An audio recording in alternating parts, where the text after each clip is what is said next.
What's up, guys? Welcome back to the channel. Here we are with another reaction. In this, we have 5 things I've only seen in the Netherlands, and as an American, I'm still surprised by them.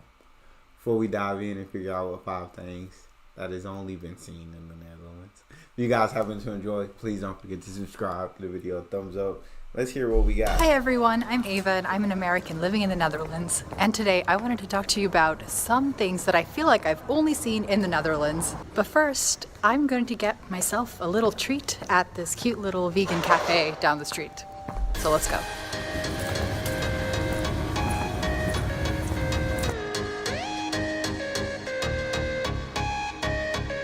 And in case you were wondering, I got myself a box full of pastel de natas.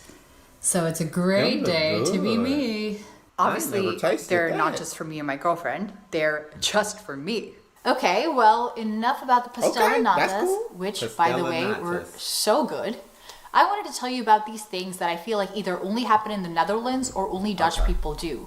And the first thing I wanted to tell you about was how in the Netherlands, as opposed to in other countries, when let's say as a tourist, you might walk into a store and then you might ask, let's say if I as an American was in Italy, I might ask the person working at the store, do you speak English? And then we would continue our conversation there because I don't speak any Italian. However, I feel like the Netherlands is one of the few, if not the only place in the world where you walk into a store and then sometimes they might ask you what language you speak so that they could communicate to you in that language. Because I feel like the average Dutch person speaks at least a few languages. Now you might be thinking, Ava, are you serious? And yes, I am. I've seen this happen where people, like Dutch people, are talking to their customers in a language that's not English and Dutch. I actually have a story to share with you about this.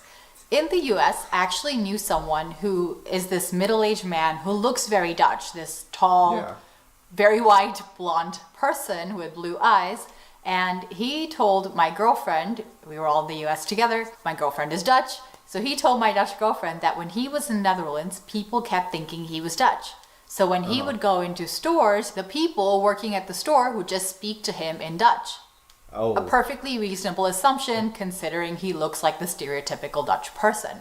Gotcha. But then he would say, oh, I don't speak Dutch. And then they would apologize to him and say, oh no, tell me, what language do you speak so that we can speak to you in that language?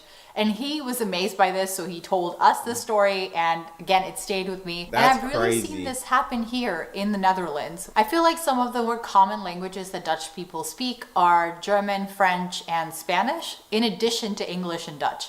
So you can pretty much get around a lot of Europe with those languages. Oh, of course, let's not forget Italian. Maybe some people know some Swedish. It really is a wide range. And I think in school, you have to learn as a Dutch person, when you're kind of half a person, you know, kid, as a Dutch kid, you need to learn English and Dutch, and then you have to take another language as well. So I think many people take French or German. Spanish, I think, is another common option. But it's also because Dutch and German are so similar that I think Dutch people kind of understand a lot of German passively anyway.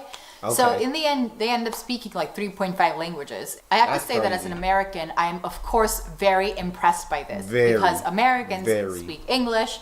We may speak some Spanish, but when we say we speak a little bit of Spanish, we're talking ¿Dónde está la biblioteca?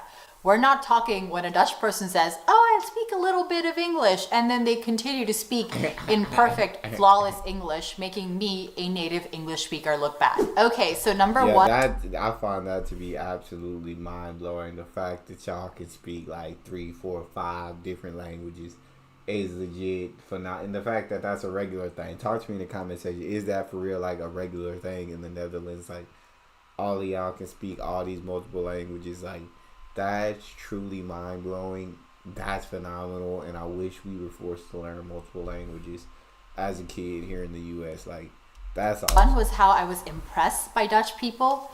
Number 2 is a little bit more how I was shocked by Dutch people.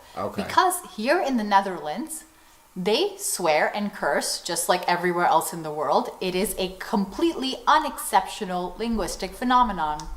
However, what is not unexceptional is that in the Netherlands, they swear and curse with diseases. And with diseases? I have to say, that when I hear this out in the wild, because it is a very common occurrence, I am always a little shocked. Not because I'm a prude or anything, or I think there's anything wrong with cursing. I personally think it's a very natural way of expressing emotion. As long as I don't do it, but I don't you have care. a wide variety of range to express emotion. Basically, I think there's nothing wrong with it, but I still can't help being a little taken aback when I hear people shouting to another person, "Go get typhus or tuberculosis." And it just seems odd and a little strange. I hope you and get cancer. I have to say that most of these diseases are diseases from the past. It probably is not a coincidence. It probably has some historical relationship to the present, of course. However, when people start cursing with cancer, and I think some Dutch people have expressed that to me as well, that's a more harsher level of swearing. So if you swear using cancer, which is something we still experience in our society, that's like really, really tough and harsh. So I am not a native user of cursing with diseases. So, and I also have never tried to do this in Dutch because it just seems wrong. It seems like I'm pretending to sound more Dutch, but like in what way? So I just don't do it. I have the F word in English, Moving on to number 3. That's wild to me. Like, just see it argument, be like, hey, I hope you catch polio tomorrow. I hope the Black Plague come back for you. Like, I'll be like, God, what is going on? Sorry about the cancer. I didn't know that was on the harsher end of the spectrum. I thought that's how y'all was doing things out there. Know what I'm saying? Y'all wishing the flu and everything on people. That's wild. 3 that I personally am a big fan of, which is food that you can get out of a wall. I'm talking warm meals that you can just pick out of a wall and pay with your card. So basically, you walk into this place known as the Febo. There's also the Smullers, which is another company that does the same thing. And it's basically a wall full of food items. And I could just see a food item I like a burger or a kaas soufflé, a cheese soufflé. And I can just, open this little container. That's so perfect. Grab my burger or cheese soufflé. Clearly, can you tell that I like cheese soufflés? And then I can pay with my card and I'm good to go. All of this takes about 30 seconds. It's ridiculous how easy it is. And it has not been great when I'm wandering around, just, with a tiny, tiny hint of hunger in me, or I just feel like having a snack. And there it is, so conveniently located at the station or in the middle of the city. And then I just inevitably keep getting a cheese soufflé. So the Febo and the Smullers are really popular in the Netherlands. And I have a feeling that the reason this food in the wall concept took off was because Dutch people are extremely efficient. They don't want to waste any time when they want their food. I feel that. Sounds a lot like Americans, right? Yeah. But then also, I feel like they also don't want to talk to people. My son, who's almost 7 weeks, if you don't have that milk ready by the time his eyes pop open, it's bloody murder. He's starving and never ate a meal in his life, and he can't handle it, and so it's crazy. Raising a baby is crazy, but that's how it be. No patience with that man. They don't want to do small talk. They don't want to stand in line at the cash register and have to actually have an exchange. No, they just want the food, and they figured out a way to get the food without doing all the talking and standing in line. There you have it. And I feel like, how can America still be the land of fast food when in the Netherlands you have this? The next one on the list is Dutch people's feelings towards wearing a helmet while biking. They don't just have a preference for it because, very many people, if it was all the same, would choose not to wear a helmet, obviously. I feel that. Well, maybe not obvious. Maybe some people enjoy it. Who am I to judge? But in the Netherlands, I find that very many people are almost offended by seeing a person wearing a helmet, or it's their ideology, like not wearing a helmet. And I know many of them, if they go abroad, they struggle with this concept. But I find it particularly interesting that they feel a bit more offended in the Netherlands, because I think this comes from the fact that Dutch people are proud of their biking infrastructure, as they should be. Yeah. And I think when they see people wearing helmets, it kind of gets to them. And it's like, no, the roads are safe. Why are you wearing a helmet? Whereas, you know, an American might just be like, I don't know, because I like safety and I want to stay alive. Yeah. But Dutch people feel like there are things more important than that. Yeah, so for me, the only place I've seen someone actually comment negatively on someone wearing a helmet has been in Netherlands. So that is how this point got on the list. And why worry about what I'm wearing? Why does it make you angry that I got a helmet on? You go about your day. I ain't commented about you not wearing your helmet. I ain't said nothing about that. So don't worry about me and my helmet. Let me feel safe how I want to feel safe, and you feel safe how you want to feel safe. See, that's the point where it's just like, don't worry about me. That's how I feel about that one. If I saw that, I'd be like, why does me wearing a helmet like hurt you in any way, shape, form, or fashion, affect your life? No? Then why do you care? Last thing I wanted to share with you today also has to do with bikes, and in particular bike parking. Because so many people ride their bikes to certain hotspots like the station, you will actually see very interesting ways of parking your bike. I was amazed when I saw bike parking stations where you had to put your bike on top of another. I mean, yeah, we've all seen so cool. like car garages awesome. where you park your car sort of on top of each other.